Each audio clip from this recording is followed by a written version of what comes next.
We're going to start with the price you pay and two nagging numbers. The rate of inflation and the cost of gas. Both are sky high right now and certainly eating away at your family budget. Inflation pushing up consumer prices by more than 8%. And then there's gasoline, a record national average now of $4.37 a gallon. That's up 17 cents in just the last week. The price at the pump is also at a new record high right here in Buffalo, according to AAA and GasBuddy. So it's the whole country and here.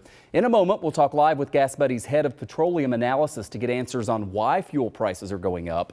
But first, today President Biden blamed high inflation on COVID, supply chain issues, and Russia's invasion of Ukraine. Bree Jackson starts us off now in Washington, D.C. with the White House plan outlined today. Bree?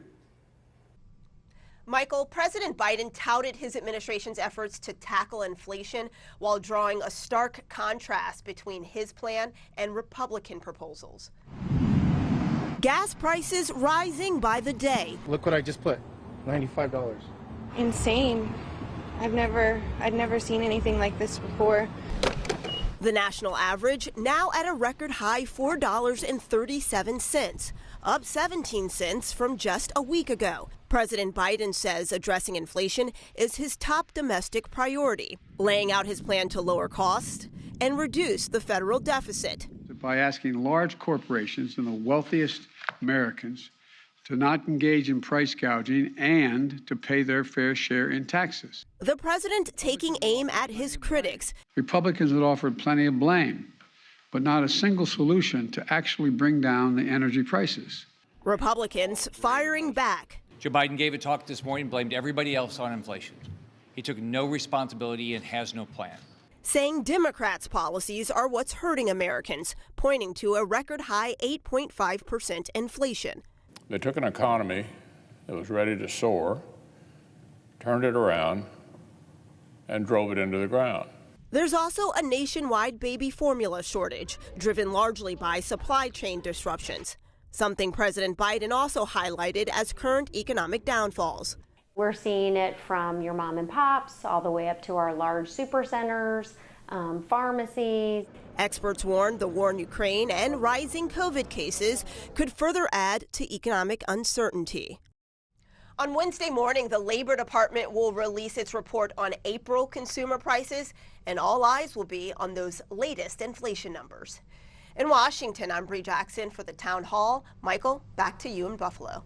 All right, Bree, thank you very much for that. Now we want to welcome to the show Patrick Dehaan, who joins us live right now. He is head of petroleum analysis at GasBuddy-dot-com and a very busy man these days with media appearances all over the country. Patrick, we appreciate you being here.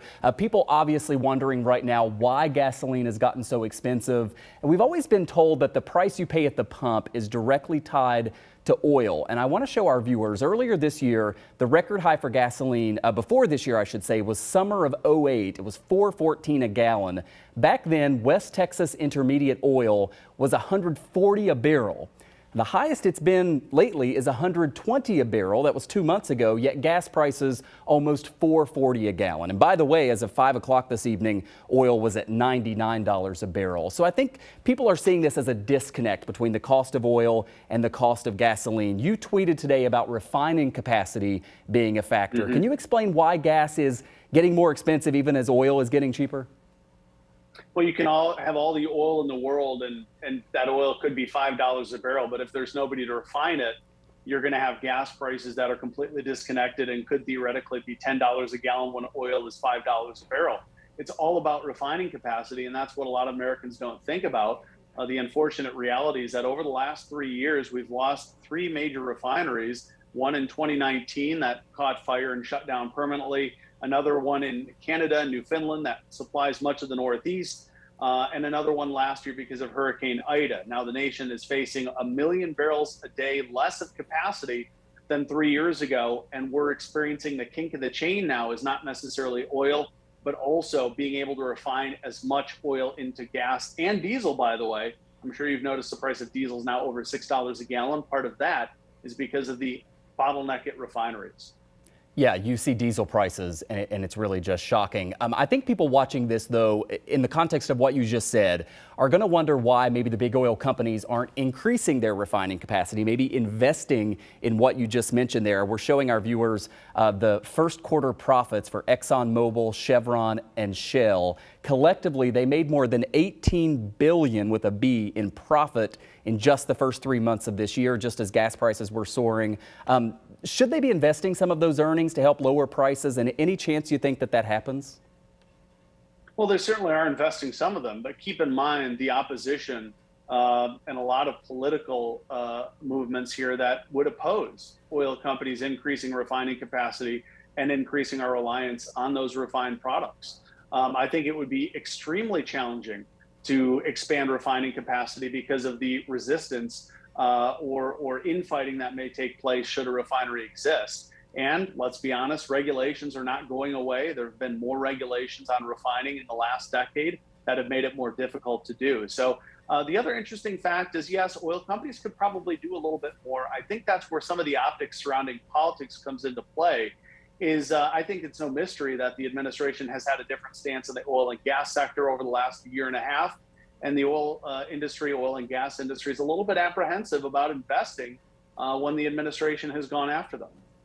So right now we're at record high prices, again, hitting another record just today. What is the forecast as we head into summer? I read one report earlier today saying they think that we've peaked. I don't think you're in that category, right? You think maybe it's going to get even more expensive. And then the other part of that question is we hear so much about the summer blend, right? We switched to that. We're approaching summer. Has that already happened, or is that also going to tack on some cost here? Yeah, it's likely the culprit behind part of the increase that we've seen in gas prices over the last couple of weeks. We've made that switch over now.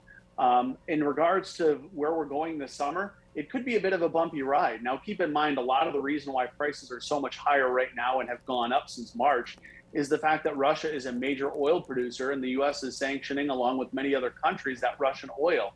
Essentially, that is acting to take oil off of the global market, but there's no supply that's able to keep up with replacing Russia. Now, the president released oil from the nation's SPR, or Strategic Petroleum Reserve, but that's 1 million barrels a day compared to Russia's production of 10 million barrels. So that's costing us significantly. And as a result, it's going to be a bumpy ride. And keep in mind, summer is also hurricane season. And like I mentioned, we are very short on refining capacity. We have seen major hurricanes shut down refineries temporarily in the past. So that is a concern this summer that could result in higher prices yet. Yeah, you really got to hope that we get a break in terms of the hurricane season this year when you look at where prices are. Finally, to kind of pick up on what you said there, there are plenty of politics at play in all the rhetoric that you hear surrounding gas prices. I wonder if you can help us understand how much of this increase that we've seen compared to a year ago has been related to just overall inflation versus policies from the government versus the war in Ukraine by Russia. Well, you know, a lot of energy feeds into inflation. Inflation doesn't push energy, energy pushes inflation. And the reason why we're at a mismatch right now is not only because of the Russian war, which changed everything because Russia is such a large oil producer, but also because of COVID. Back in 2020, the U.S. was producing less than 10 million barrels a day because of COVID and oil prices that plummeted, right? We all were enjoying the sub $2 prices, but oil companies were busy shutting down production. That was because of COVID. Now, we've seen an incredible rebound from the low of 9.7 million barrels. The U.S. has increased output. We're now at about 11.8 million barrels, but that's still a little bit lower than pre-COVID.